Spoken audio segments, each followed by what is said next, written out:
ఉత్థాన ప్రభు యేసుక్రీస్తు నామములో మీ అందరికీ శుభములు. పాస్కా కాలములో 5వ బుధవారము.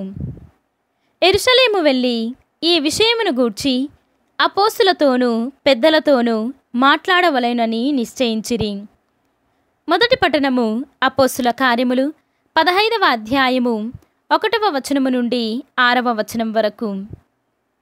ఆ దినములలో యూదయ నుండి కొందరు మనుష్యులు అంతియోకియాకు వచ్చి, సోదరులకు మోషే చట్ట ప్రకారము సున్నతి పొందిననే తప్ప మీకు రక్షణ లేదు అని బోధింపసాగిరి. ఈ విషయమును గూర్చి వారికిని పౌలు బర్నబాలకు తీవ్రమైన వాద ప్రతివాదములు జరిగెను. అందుచే పౌలు బర్నబా మరికొందరు యెరూషలేమునకు వెళ్ళి ఈ విషయమును గురించి అపోస్తులతో పెద్దలతో మాట్లాడవలయునని నిశ్చయించిరి.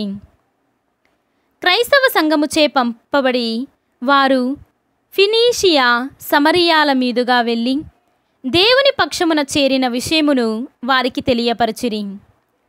ఈ వర్తమానము సోదరులకందరకు చాలా సంతోషము కలిగించెను. వారు యెరూషలేమునకు చేరుకొనగానే క్రైస్తవ సంఘము అపోస్తులు పెద్దలు వారికి స్వాగతమిచ్చిరి. దేవుడు తమతో ఉండి చేసినదంతా వారు వీరికి తెలిపిరి. కాని పరిసయ్యుల పక్షమునకు చెందిన కొందరు విశ్వాసులు లేచి, వారు సున్నతి చేయించుకొనవలెను, మోషే చట్టమునకు విధేయత చూపవలెను అని పలికిరి. అందుచే అపోస్తులు పెద్దలు ఈ సమస్యను గురించి ఆలోచించుటకు సమావేశమైరి. ఇది ప్రభువు వాక్కు. సర్వేశ్వరునికి వందనములు. భక్తి కీర్తన. మనము ప్రభువు మందిరమునకు వెళ్ళుదమని ప్రజలు పలుకగా నేను ఆనందము చెందితిని.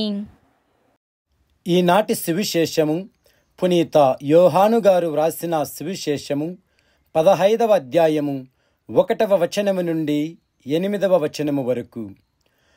నేను నిజమైన ద్రాక్షావల్లిని, నా తండ్రి వ్యవసాయి. నాయందు ఫలింపని ప్రతి కొమ్మను ఆయన తీసివేయును.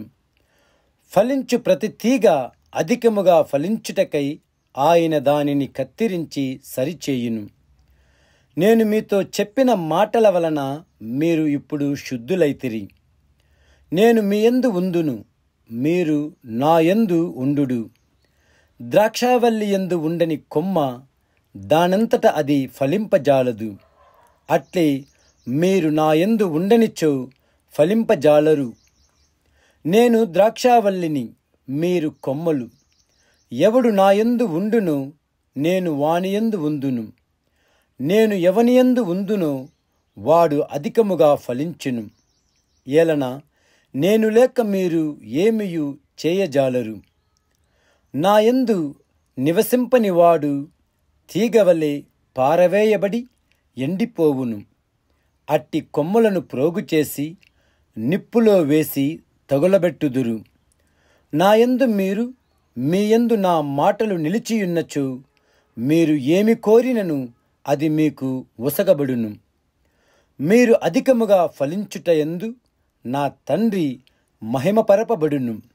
ఇందువలన మీరు నా శిష్యులగుదురు. ఇది క్రీస్తు సువిశేషము. క్రీస్తువా మీకు స్తుతి కలుగునుగాక.